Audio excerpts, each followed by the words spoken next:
Donc le titre du message, c'est Jésus, l'auteur et le finisseur de notre foi. Donc si vous voulez, on va aller dans Hébreux chapitre 12 et on va lire les versets 1 à 2. Hébreux chapitre 12, versets 1 à 2.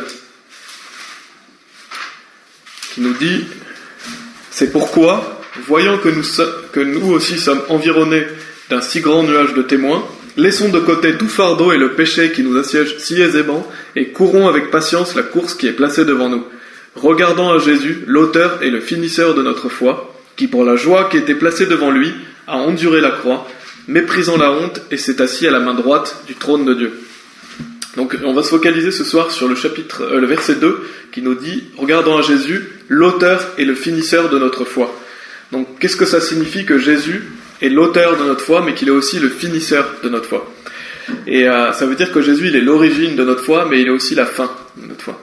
Et d'ailleurs, en Apocalypse chapitre 1, verset 8, je vais simplement le lire, Jésus nous dit, Apocalypse chapitre 1, verset 8, il nous dit « Je suis Alpha et Oméga, le commencement et la fin, dit le Seigneur, qui est, et qui était, et qui est à venir, le Tout-Puissant. » Donc on voit que Jésus, il est le commencement et la fin. Donc c'est pas le même contexte, mais simplement pour montrer que Jésus, c'est le commencement et la fin. Et Hébreux chapitre 12, Dieu nous dit que Jésus, c'est l'auteur et le finisseur de notre foi. Donc on va analyser en détail ce que ça signifie que le fait que Jésus est l'auteur et le finisseur de notre foi. Donc déjà il faut savoir, comme le dit Romains chapitre 5 verset 1, si vous allez à Romains chapitre 5 verset 1, qui est un verset assez célèbre, qui nous parle du salut. Romains chapitre 5 verset 1 nous dit « Par conséquent, étant justifiés par la foi, nous avons la paix avec Dieu par le moyen de notre Seigneur Jésus-Christ. » Donc qui nous montre qu'on est justifié par la foi. Et c'est ça qui nous amène la paix avec Dieu par Jésus-Christ. Donc, Hébreux chapitre 12, quand il nous dit que Jésus est l'auteur et le finisseur de notre foi, ça parle à des personnes qui sont déjà sauvées. Et comment ces personnes sont sauvées? Elles sont justifiées par la foi. Et c'est ce qui nous permet d'être en paix avec Dieu, donc avec Dieu le Père, mais avec Dieu le Trinitaire, par le Seigneur Jésus-Christ. Parce que c'est en mettant notre foi en Jésus-Christ qu'on a la paix avec Dieu. Donc quand on parle du fait que Jésus est l'auteur et finisseur de notre foi, et quand on lit Hébreux chapitre 12, versets 1 et 2, ça parle à des personnes déjà sauvées. C'est pour ça que Dieu nous dit d'ailleurs de courir la course, c'est parce que c'est des personnes qui sont déjà sauvées. Maintenant, on va analyser en 3 parties ce passage, donc le fait que Jésus c'est l'auteur et le finisseur de notre foi. Le premier point, c'est que Jésus c'est l'auteur de notre foi. Le deuxième point, c'est que Jésus c'est le finisseur de notre foi. Et le troisième point qu'on va étudier, c'est le fait qu'un chrétien qui croit en Jésus-Christ ne va jamais arrêter de croire en lui. C'est impossible pour une personne sauvée d'arrêter de croire en Jésus-Christ. Et ça, on va vraiment le voir en détail, parce que le salut est pour toujours. On ne peut pas perdre le salut. Ça veut dire qu'une fois que vous avez mis votre confiance en Jésus-Christ, vous n'arrêterez jamais de croire en lui. Et toutes les personnes qui croient qu'on peut perdre le salut, si une personne vous dit « moi je crois qu'on peut perdre le salut », cette personne vous montre qu'elle n'est pas sauvée. Elle n'a pas mis sa confiance en Jésus-Christ, parce que le salut est le fait qu'on met notre confiance en Jésus-Christ. Donc si vous avez confiance en lui, vous savez que vous êtes sauvé pour l'éternité. Ça, c'est très important, parce que beaucoup de gens disent qu'ils sont sauvés, mais qui croient qu'on peut perdre le salut. Mais en fait, ces gens ne sont pas sauvés, ils n'ont pas compris le fait que le salut est éternel. Ça, on le verra dans un troisième point. Donc, dans un premier temps, Jésus, c'est l'auteur de notre foi. Qu'est-ce que ça veut dire? Eh ben, on va aller à Romains chapitre 10, verset 17. Parce que lorsque nous sommes sauvés par la parole de Dieu. C'est-à-dire que quand quelqu'un vous annonce l'évangile, quand il vous donne des versets, c'est ce qui va faire que vous allez y ajouter foi. Sans la parole de Dieu, personne ne peut être sauvé. Et Romains 10, 17 nous le montre bien, parce qu'il est dit « Ainsi donc la foi vient en entendant, et ce qu'on entend vient par la parole de Dieu. » Donc comment nous pouvons croire en Jésus-Christ? Parce que nous entendons la parole de Dieu. Donc personne ne peut être sauvé sans la parole de Dieu. Et qui est la parole dans la Bible? C'est Jésus-Christ. Notamment Jean chapitre 1, verset 1, qui est très connu, qui nous dit « Au commencement était la parole ». Je vais le lire pour bien le citer.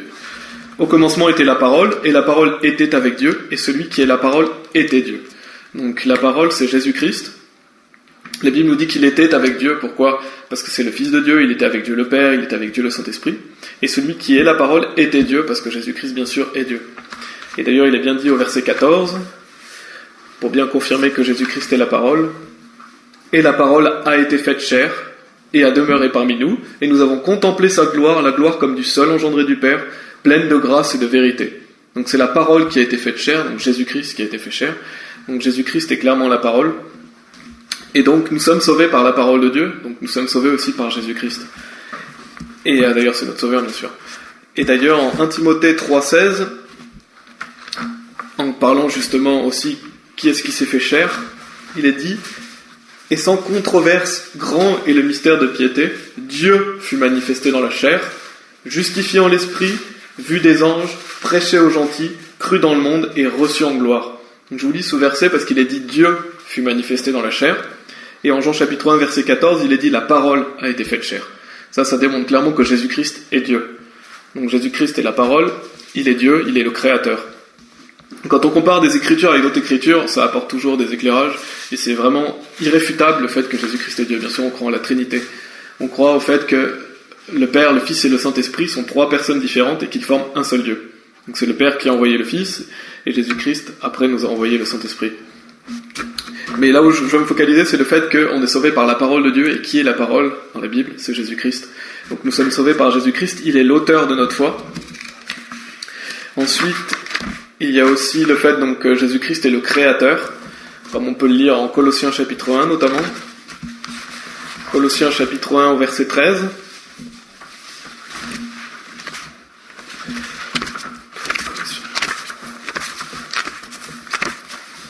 Colossiens chapitre 1 verset 13, qui nous dit qu'il nous a délivrés du pouvoir de l'obscurité et nous a transférés dans le royaume de son cher Fils, en qui nous avons la rédemption par son sang, c'est-à-dire le pardon des péchés, qui est l'image du Dieu invisible, le premier-né de chaque créature.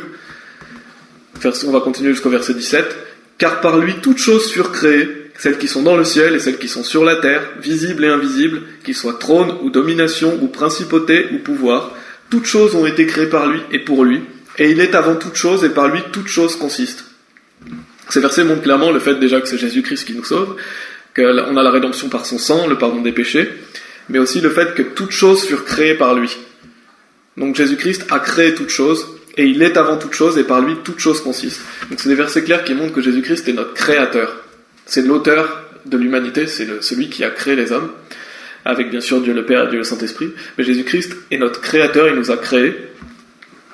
Et en Jean chapitre 1 verset 3, il nous dit même que sans lui, aucune chose n'a été faite de ce qui a été fait. Donc toute chose que vous pouvez voir a été créée par Jésus. Jésus est l'auteur de toutes choses. Donc pourquoi Jésus-Christ est l'auteur de notre foi? Parce que déjà c'est lui qui nous a créés. Et en plus aussi parce qu'il a été préordonné avant la fondation du monde, comme il est dit en 1 Pierre chapitre 1, si vous voulez y aller. 1 Pierre chapitre 1, on va lire des versets 18 à 20. Donc là, de quoi on parle? On parle du fait que Jésus-Christ est l'auteur de notre foi, et donc qu'il est le Créateur, que nous sommes sauvés par Jésus-Christ, qu'il est la parole, mais aussi le fait qu'il a été prévu d'avance, qu'il a été préordonné avant la fondation du monde.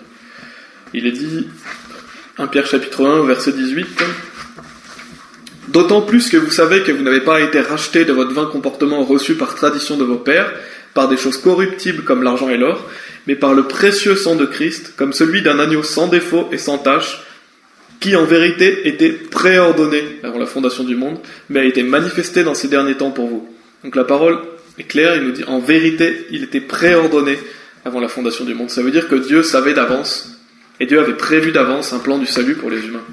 Et donc c'est pas un plan B, Dieu avait prévu ça d'avance. Il savait que l'humanité allait pécher, il avait déjà prévu le fait que Jésus-Christ allait donner sa vie pour nous. Donc Jésus, on a vu quelques points, mais on pourra en voir plus, qui prouvent que Jésus-Christ est l'auteur de notre foi. Donc ça, c'est la première partie du passage. Il y a aussi le fait que Jésus est le finisseur de notre foi. Déjà, il faut savoir bien sûr que Jésus a tout accompli pour nous.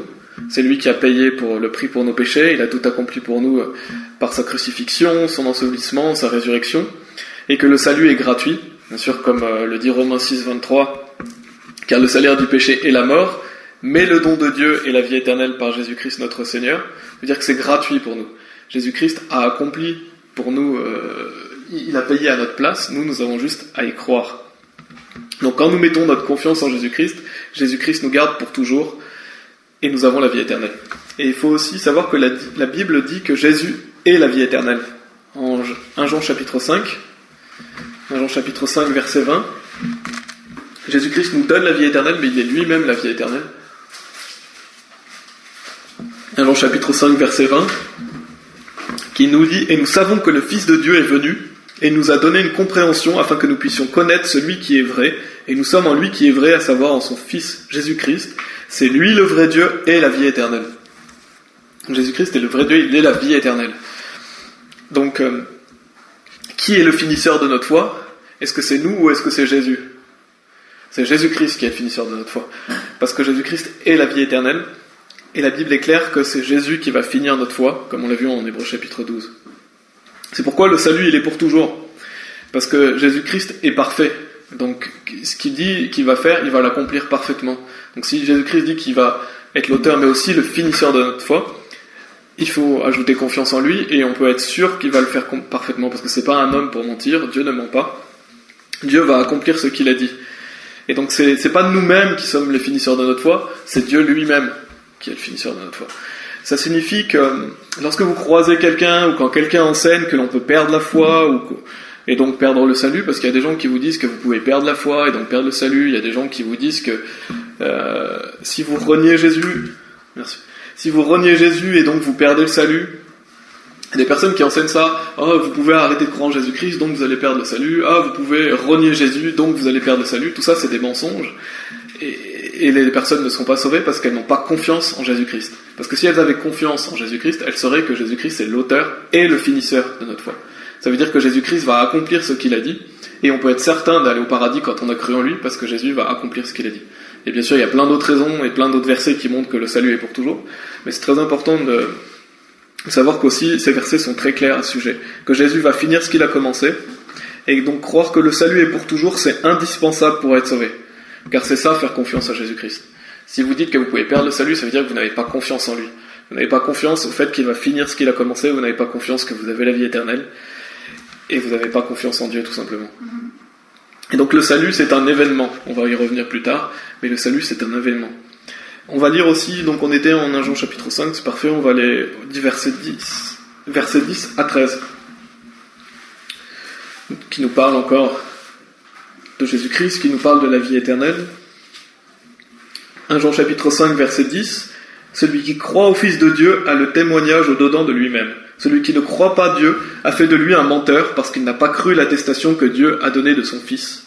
Et ceci est l'attestation que Dieu nous a donné la vie éternelle, et cette vie est dans son Fils. » Donc quelle est l'attestation de Dieu?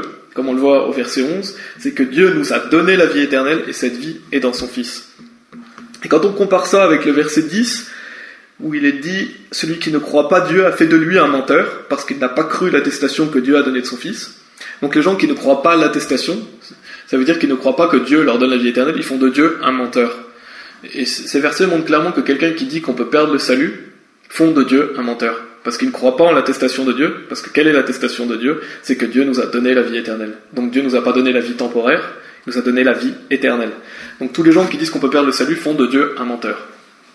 Et ces versets le prouvent clairement, ça fait partie du salut de croire que la vie est éternelle. Parce que quand on fait pleinement confiance à Jésus-Christ, on sait qu'il va accomplir ce qu'il a dit. Et au verset 12 et 13, il est dit « Celui qui a le Fils a la vie, et celui qui n'a pas le Fils de Dieu n'a pas la vie. Ces choses, je les ai écrites à vous qui croyez au nom du Fils de Dieu, afin que vous puissiez savoir que vous avez la vie éternelle, et afin que vous puissiez croire au nom du Fils de Dieu. » C'est un bon verset à montrer aux personnes qui doutent du fait d'être sauvés, parce que le verset 13 nous dit « Ces choses, je les ai écrites à vous qui croyez au nom du Fils de Dieu, afin que vous puissiez savoir que vous avez la vie éternelle. » Donc vous savez que vous avez la vie éternelle, c'est au présent. Le jour où vous croyez en lui, vous savez que vous avez la vie éternelle, parce que Dieu le dit. Et donc ce jour même, cet événement qui s'appelle le salut, est pour toujours après. Vous avez la vie éternelle, vous êtes certain d'aller au paradis. On va aller en Jean chapitre 6 aussi, parce que là, de quoi on parle? On parle du fait que Jésus est le finisseur de notre foi. Donc Jésus-Christ est la vie éternelle, Jésus-Christ nous donne la vie éternelle en plus, donc il nous donne une vie pour toujours, ce qui montre que Jésus-Christ va finir ce qu'il a accompli, qu'on est sauvé pour l'éternité.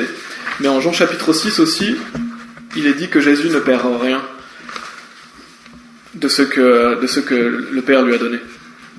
Au verset 39, il est dit « Et cela est la volonté du Père qui m'a envoyé, que je ne perde rien de tout ce qu'il m'a donné, mais que je le ressuscite au dernier jour. Et cela est la volonté de celui qui m'a envoyé, que quiconque voit le Fils et croit en lui ait la vie sempiternelle, et je le ressusciterai au dernier jour. » Donc au verset 39, il montre clairement que la volonté du Père, c'est que Jésus-Christ ne perde rien de tout ce qu'il m'a donné. et donc il le ressuscite au dernier jour. Ce qui montre que la volonté de Dieu, c'est le fait que quand vous avez cru en Jésus-Christ, Jésus-Christ ne va perdre personne, parce que vous êtes gardés par Dieu. Et parce que Dieu vous promet qu'il va vous ressusciter. Donc vous pouvez être sûr de ressusciter à la vie éternelle lorsque vous avez cru en Jésus-Christ, parce que c'est la volonté du Père. Et parce que Dieu le montre dans sa parole, parce que vous avez la vie éternelle. Donc ça, c'est encore une preuve que Jésus-Christ est le finisseur de notre foi. C'est lui qui nous garde. Jésus-Christ ne va perdre personne qui lui appartient. Et il vous promet qu'il va vous ressusciter. Et on va aller dans Luc chapitre 14 aussi, pour lire des versets 28 à 30, pour vous montrer que le fait de ne pas achever quelque chose que vous avez commencé, eh ben c'est quelque chose de honteux. Donc les personnes qui disent qu'on peut perdre la foi, les personnes qui disent qu'on peut perdre le salut, les personnes qui disent qu'on peut arrêter de croire, ils blasphèment Dieu, parce que c'est honteux de ne pas accomplir quelque chose quand on l'a commencé. C'est ce que nous dit Dieu en Luc 14, 28. C'est Jésus-Christ qui parle, et il parle, c'est dit au verset 25, « Et de grandes multitudes allaient avec lui, et se tourna et leur dit », donc Jésus-Christ parle à plusieurs personnes, et il dit au verset 28, « Car lequel de vous, envisageant de bâtir une tour, ne s'assied d'abord, et ne calcule la dépense pour voir s'il a suffisamment pour l'achever, de peur qu'après qu'il en a posé la fondation, et ne soit pas capable de l'achever, tous ceux qui le regarderont ne commencent à se moquer de lui, disant, cet homme a commencé à bâtir, et n'a pas été capable d'achever. » Donc si vous n'êtes pas capable d'achever quelque chose dans lequel vous investissez, dans lequel vous commencez, c'est pas quelque chose de louable, c'est quelque chose de honteux. Parce qu'il est bien dit ici, tous ceux qui le regarderont commencent à se moquer de lui. Cet homme a commencé à bâtir et n'a pas été capable d'achever. Donc ne pas être capable d'achever, c'est pas quelque chose de bien, c'est pas quelque chose qui est considéré comme quelque chose de bien. Donc les personnes qui disent que Jésus-Christ n'est pas capable d'achever quelque chose, ils blasphèment Jésus-Christ, ils disent que Jésus-Christ n'est pas parfait. Or, Jésus-Christ, bien sûr, est parfait, il va achever ce qu'il a accompli. C'est pour ça que je vous montre ces versets, pour vous montrer que le fait de ne pas achever ce que vous avez commencé, c'est pas quelque chose qui est louable. C'est quelque chose, justement, dont les personnes, Jésus-Christ dit, vont se moquer de lui, parce qu'il n'a pas été capable d'achever. Et donc, bien sûr, Dieu est parfait, Dieu va achever ce qu'il a commencé, et ce qui montre que Jésus-Christ est le finisseur de notre foi. Donc on a vu que Jésus-Christ est l'auteur de notre foi, c'est par lui qu'on est sauvé, bien sûr, c'est Jésus-Christ notre sauveur, Jésus-Christ a été préordonné avant la fondation du monde, Jésus-Christ est le créateur, mais aussi Jésus-Christ est le finisseur de notre foi. C'est lui la vie éternelle, c'est lui qui a payé le prix pour nos péchés, c'est lui qui va achever ce qu'il a commencé, qui va nous ressusciter et qui nous garde. Maintenant, dans une troisième partie, on va parler du fait qu'un chrétien sauvé ne peut pas arrêter de croire. Et on va aller dans Éphésiens chapitre 4. Ça, c'est très important. Et si je prêche à ce sujet, c'est parce qu'il y a beaucoup de gens qui disent justement qu'un chrétien sauvé peut arrêter de croire. Et c'est un faux enseignement très grave parce que ça conduit des personnes en enfer, ça conduit des personnes dans des faux enseignements. Et des personnes, justement, ça pousse les personnes à ne pas mettre leur confiance en Jésus-Christ. Éphésiens 4, 30 nous dit « Et n'attristez pas le Saint-Esprit de Dieu par lequel vous êtes scellés jusqu'au jour de la rédemption. » Et ce verset nous montre que on le voit dans d'autres passages, que lorsqu'on croit en Jésus-Christ, nous recevons l'Esprit Saint. Et la Bible nous dit de ne pas l'attrister. Pourquoi ? Parce que le Saint-Esprit vit en nous, et si on vit dans le péché, si on ne fait pas la volonté de Dieu, on va attrister le Saint-Esprit. Et il est dit par lequel vous êtes scellés jusqu'au jour de la rédemption. Donc c'est un scellage qui a lieu lorsque vous croyez en Jésus-Christ. Le jour où vous mettez votre foi en lui, il y a un scellage qui a lieu. L'Esprit Saint vient vivre en vous, et vous en êtes scellés jusqu'au jour de la rédemption. Ça veut dire que le Saint-Esprit vit en vous pour toujours. Il ne peut plus partir. Donc un chrétien qui est sauvé ne peut pas être possédé, par exemple. Il y a des personnes qui sont possédées, mais un chrétien sauvé ne peut pas être possédé parce qu'il est scellé de l'Esprit Saint, et la Bible nous dit que les démons et Dieu ne peuvent pas vivre en même temps au même endroit. Enfin, je paraphrase complètement, mais pour vous dire que vous ne pouvez pas être possédé quand vous êtes un chrétien sauvé, parce que le Saint-Esprit vit en vous, et que le Saint-Esprit ne va jamais vous quitter. Vous en êtes scellés, c'est un scellage et c'est une promesse de Dieu. Ce qui montre d'ailleurs que le salut est pour toujours, parce que vous êtes scellés de l'Esprit Saint. Et en Romains chapitre 8, on va comparer ça avec Romains chapitre 8, versets 15 et 16. Donc lorsque vous croyez en Jésus-Christ, le Saint-Esprit vient vivre en vous, vous en êtes scellés pour toujours. Et il est dit en Romains chapitre 8, versets 15 et 16, « Car vous n'avez pas reçu l'esprit de servitude pour de nouveau craindre, mais vous avez reçu l'esprit d'adoption, par lequel nous crions « Abba, Père ». L'Esprit lui-même rend témoignage avec notre esprit que nous sommes les enfants de Dieu. » Donc ce verset, le verset 16 est très important, parce qu'il nous montre que l'Esprit Saint qui vit en vous, comme on a vu, quand vous croyez en Jésus-Christ, l'Esprit Saint, d'ailleurs il y a Éphésiens chapitre 1, verset 13, je crois, qui montre que justement comment on reçoit l'Esprit Saint. On va pas l'étudier, mais c'est quand vous croyez en Jésus-Christ, vous recevez l'Esprit Saint. C'est Éphésiens chapitre 1, verset 13. Mais le verset 16 de Romains 8 nous dit que l'Esprit Saint qui vit en vous rend témoignage avec votre esprit que vous êtes les enfants de Dieu. Ça veut dire que l'Esprit Saint qui vit en vous vous rappellera toujours que vous êtes un enfant de Dieu. Donc vous n'arrêterez jamais de croire en Jésus-Christ. Vous ne pouvez pas arrêter de croire en Jésus-Christ, parce que l'Esprit Saint qui vit en vous rappelle toujours que vous êtes son enfant. Et ça c'est très important, parce que ça montre qu'un chrétien sauvé ne peut jamais arrêter de croire. Si quelqu'un vous dit « Oui, moi avant je croyais en Jésus, mais maintenant j'y crois plus du tout, je suis bouddhiste », ça montre que cette personne n'a pas cru en Jésus-Christ. Parce que si cette personne avait vraiment cru en Jésus-Christ, elle n'arrêtera jamais d'y croire. Par contre, ça n'empêche pas, bien sûr, qu'une personne doute, qu'une personne vive dans le péché, qu'une personne n'aille pas à l'église. Il y a beaucoup de gens qui sont sauvés, qui vont pas à l'église, qui vivent dans le péché, qui ne glorifient pas Dieu. Mais au fond de leur cœur, ces personnes croient en Jésus-Christ, parce qu'elles ont le Saint-Esprit.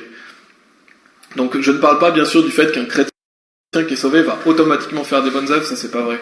Ça demande des efforts, les chrétiens sauvés, et d'ailleurs il y en a beaucoup qui font pas d'œuvres. Ce que je veux expliquer, c'est le fait que quand vous êtes sauvé, vous avez l'Esprit Saint en vous, et cet Esprit Saint vous rappelle toujours que vous êtes un enfant de Dieu. Donc vous ne pouvez pas arrêter de croire en Jésus-Christ, c'est impossible. Tous les faux prophètes qui disent qu'un chrétien sauvé peut arrêter de croire en Jésus-Christ, ou perdre la foi, ils vous mentent et ils trompent. Et c'est un salut par les œuvres qu'ils vous annoncent, parce qu'ils vous disent en gros que vous devez continuer à croire jusqu'à votre mort, donc que vous devez persévérer dans la foi pour être sauvé. Mais ça c'est faux. Lorsque vous avez mis votre confiance en lui, vous ne pouvez pas arrêter de croire en lui. Et Jean chapitre 1, versets 12 et 13, qui sont très connus aussi sur la nouvelle naissance.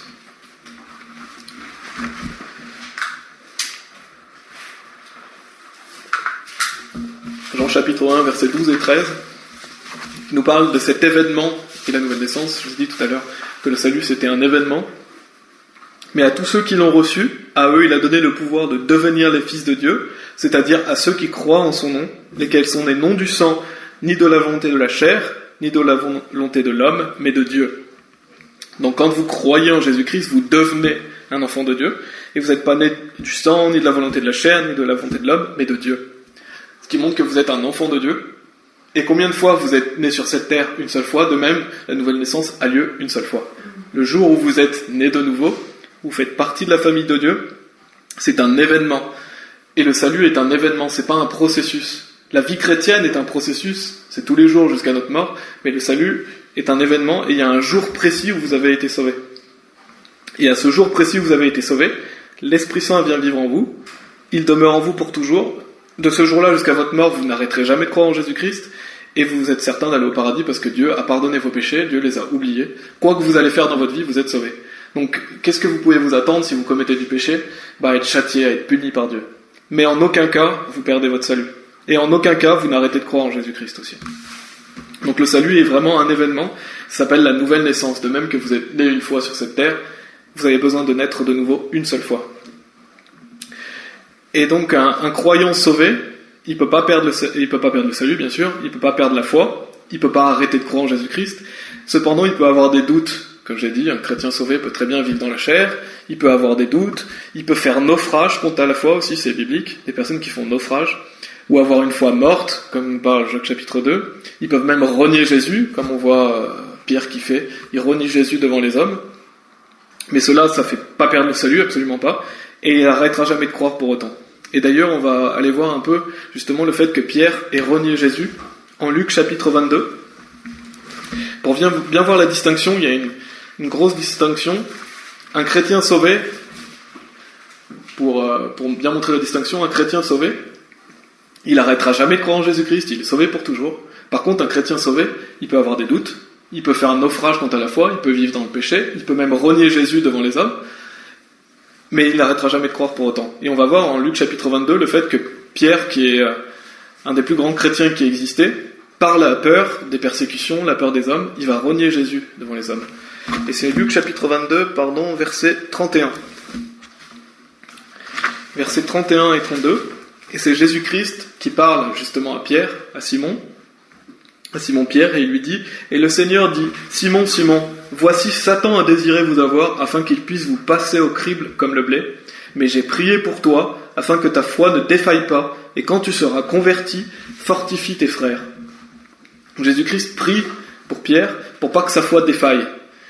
Et il lui dit aussi que quand il sera converti, il lui dit de fortifier ses frères. Et bien sûr, Pierre est déjà converti par rapport au salut. Pierre est déjà sauvé, donc quand il est utilisé le mot converti ici, je ne sais pas si c'est ce mot-là que vous avez dans votre Bible, mais ça parle du fait que quand tu seras relevé, quand tu auras retrouvé, enfin quand tu te seras relevé, j'avais noté,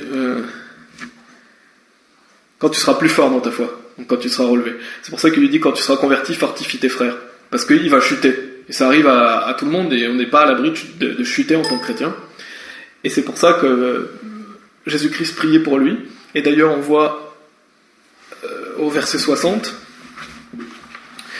qu'est-ce qui va arriver ? Pierre va renier Jésus-Christ. Et Pierre dit « Homme, je ne sais ce que tu dis. » Et immédiatement, tandis qu'il parlait encore, le coq chanta. Et le Seigneur se retourna et regarda Pierre. Et Pierre se souvint de la parole du Seigneur, comme il lui avait dit « Avant que le coq ait chanté, tu me renieras 3 fois. » Et Pierre sortit et pleura amèrement. Donc ici, Pierre va renier Jésus parce qu'il a peur. Il a peur de ce qui pourrait lui arriver. Il a peur des hommes. Mais là, Pierre n'a jamais perdu son salut. Pierre était déjà sauvé. Et bien sûr, Pierre a été sauvé pour l'éternité. Ce qu'il a fait, c'est qu'il a renié Jésus devant les hommes. Et là où je veux en venir, c'est que on peut tous chuter comme Pierre l'a fait, on peut tous avoir peur. On peut tous avoir peur que quelqu'un, justement, nous fasse du mal à cause du nom de Jésus-Christ. D'ailleurs, Jésus a dit que lorsqu'on vit fidèlement pour lui, on sera persécuté. Donc il faut s'attendre à avoir des persécutions, et c'est pourquoi il faut être vigilant et qu'il faut tenir ferme. Et qui, bien sûr, il faut jamais faire ça, il faut jamais renier Jésus devant les hommes, mais ça peut nous arriver si on n'est pas vigilant. Et on va aller aussi à 2 Timothée chapitre 2. Donc là, dans cette histoire de Pierre, on peut voir que même un homme sauvé, qui est d'un... peut renier Jésus. Et il n'a pas perdu son salut, bien sûr, il n'a jamais arrêté de croire en Jésus-Christ, il a simplement eu peur.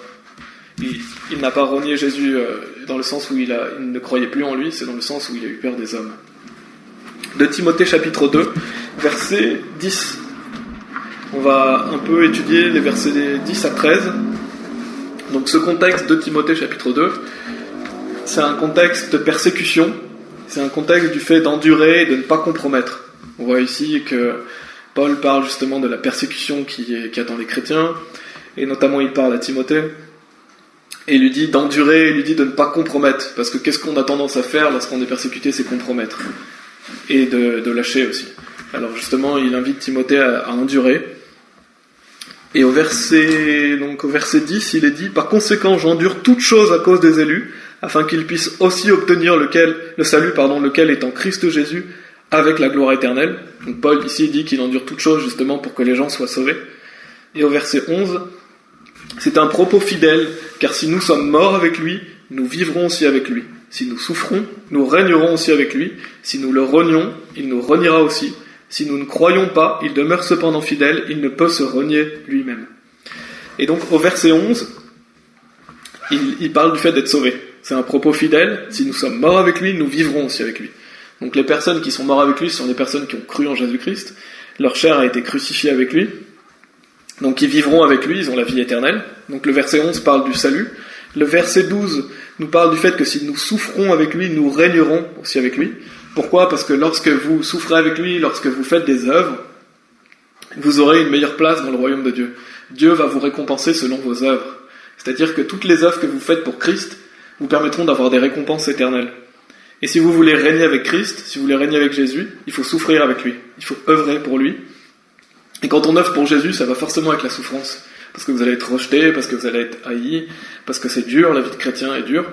Mais vous régnerez avec lui. Donc c'est une promesse que Dieu vous fait que si vous œuvrez pour lui, vous aurez des récompenses éternelles. Donc là, ça parle de notre vie de chrétien. Et il est dit, si nous le renions, il nous reniera aussi. Et là, ça ne veut pas dire, bien sûr, qu'il va nous renier dans le sens où vous n'êtes pas ça. Ce qu'il vous dit, c'est que si vous le reniez devant les hommes, il vous reniera aussi dans le sens où, par exemple, vous allez perdre des récompenses. Il ne va pas vous récompenser comme quelqu'un qui, justement, a enduré, quelqu'un qui a souffert. Donc c'est le fait de vous renier pour les récompenses. Et c'est le fait que, justement, si vous reniez Christ, peut-être que vous pouvez être châtié par Dieu, et d'ailleurs, vous allez forcément souffrir aussi, et vous n'allez pas être récompensé. Et au verset 13, il est dit, si nous ne croyons pas, mais je pense que vous, c'est si nous ne sommes pas fidèles, quelque chose comme ça, il demeure cependant fidèle, il ne peut se renier lui-même. Et ici, dans ma version, j'ai si nous ne croyons pas, et ça veut pas dire que si vous arrêtez de croire en lui, si nous ne croyons pas, ça veut dire que si vous défaillez dans votre foi, si vous faites naufrage quant à la foi, lui demeure fidèle, il ne peut se renier lui-même. Donc ici, c'est pas un contexte de salut, c'est un contexte de vie chrétienne, d'endurer la persécution et que par exemple on manque de foi en Jésus-Christ lorsqu'on traverse des moments difficiles. Et lui, il demeure fidèle parce qu'il peut pas se renier lui-même. Donc même si ça parle pas du salut, c'est sûr que quand vous avez cru en Jésus-Christ, il demeure fidèle parce qu'il peut pas se renier, parce qu'il ne peut pas mentir.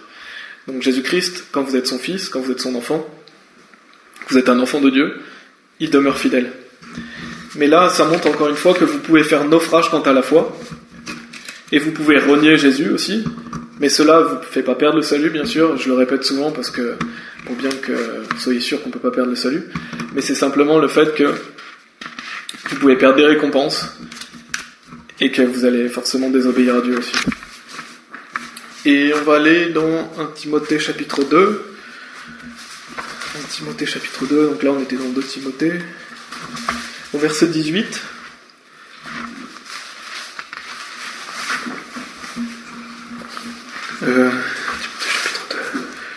Non, pardon, c'est 1 Timothée chapitre 1, verset 18.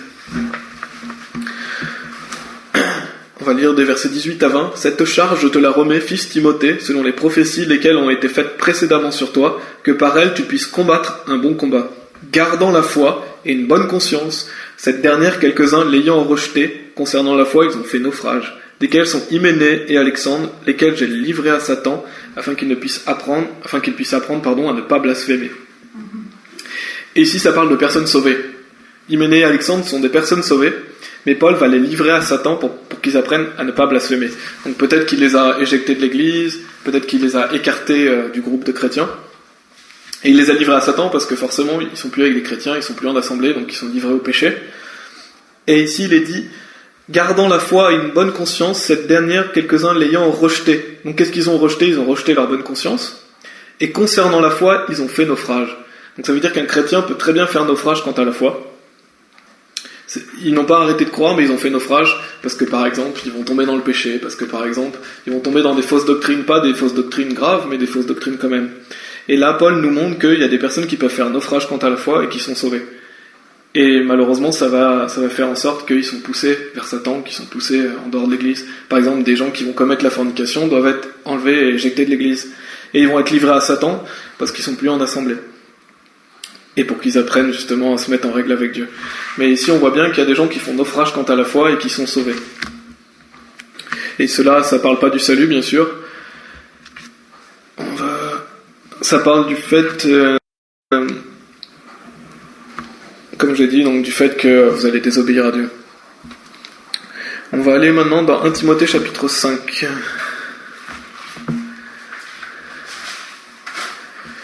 1 Timothée chapitre 5, verset 8, qui parle encore de la foi. On va vers beaucoup d'écritures justement pour vous montrer qu'est-ce qu'un chrétien sauvé peut faire. Au verset 8, il est dit « Mais si quelqu'un ne pourvoit pas pour les siens, et spécialement pour ceux de sa propre maison, il a renié la foi et est pire qu'un infidèle. » Donc c'est une personne qui a une famille, des enfants, une femme, mais qui ne va pas travailler. Il est dit qu'il a renié la foi et il est pire qu'un infidèle. Parce que c'est un péché qui est vraiment terrible de ne pas s'occuper de sa famille. Et donc c'est possible de renier la foi. C'est-à-dire c'est possible de désobéir à Dieu. Ici c'est un contexte où la personne désobéit à Dieu. Elle ne fait pas la volonté de Dieu. Et Dieu dit qu'elle est pire qu'un infidèle. Et d'ailleurs il est dit aussi au verset 11 et 12, en parlant des jeunes veuves, « Mais refuse les plus jeunes veuves, car lorsqu'elles progressent dans la lascivité contre Christ, elles veulent se marier, étant condamnables parce qu'elles ont rejeté leur première foi. » Donc on voit ici qu'elle rejette la première foi. Avant il est dit renier la foi. Ce qui montre clairement qu'un chrétien peut renier la foi. Il peut rejeter sa première foi. Il peut faire naufrage quant à la foi donc il peut déshonorer Dieu, il peut désobéir à Dieu. Mais ça signifie pas le fait ça signifie pas le fait que vous allez arrêter de croire en Jésus-Christ. Ça signifie le fait que vous pouvez chuter. Qu'un chrétien sauvé peut chuter. Il n'arrête pas de croire en Jésus-Christ, il est toujours sauvé, il ne perd pas le salut, mais il peut chuter. Et on va aller, pour terminer, étudier 1 Pierre chapitre 1. Je vais dans beaucoup d'écritures pour bien vous montrer ce que dit la Bible par rapport à un chrétien. Après, je reprendrai tous les points que je vous ai dit pour que ce soit vraiment clair. Mais pour un chrétien sauvé, en 1 Pierre chapitre 1, on va lire des versets 3 à 7,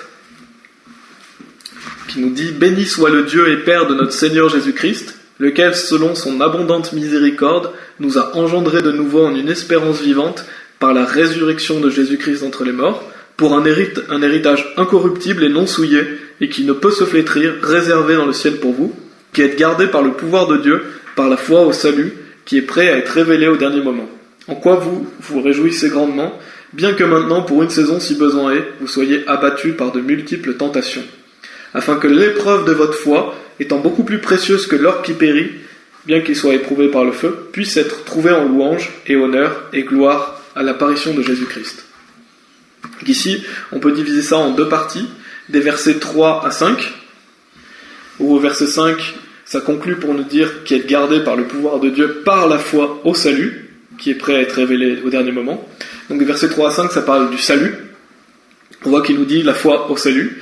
Et le verset d'avant, d'ailleurs, il est dit que vous avez une place réservée dans le ciel pour vous, ce qui montre que quand vous avez cru en Jésus-Christ, votre place est déjà réservée, elle est sûre. Vous êtes certain d'aller au paradis parce que Dieu vous dit qu'elle est réservée dans le ciel pour vous. Et qui est gardé par le pouvoir de Dieu. Qui c'est qui vous garde? C'est Dieu. C'est pas vous-même, c'est Dieu qui vous garde, c'est Dieu qui est fidèle. Nous, on n'est pas fidèles, c'est Dieu qui nous est fidèle.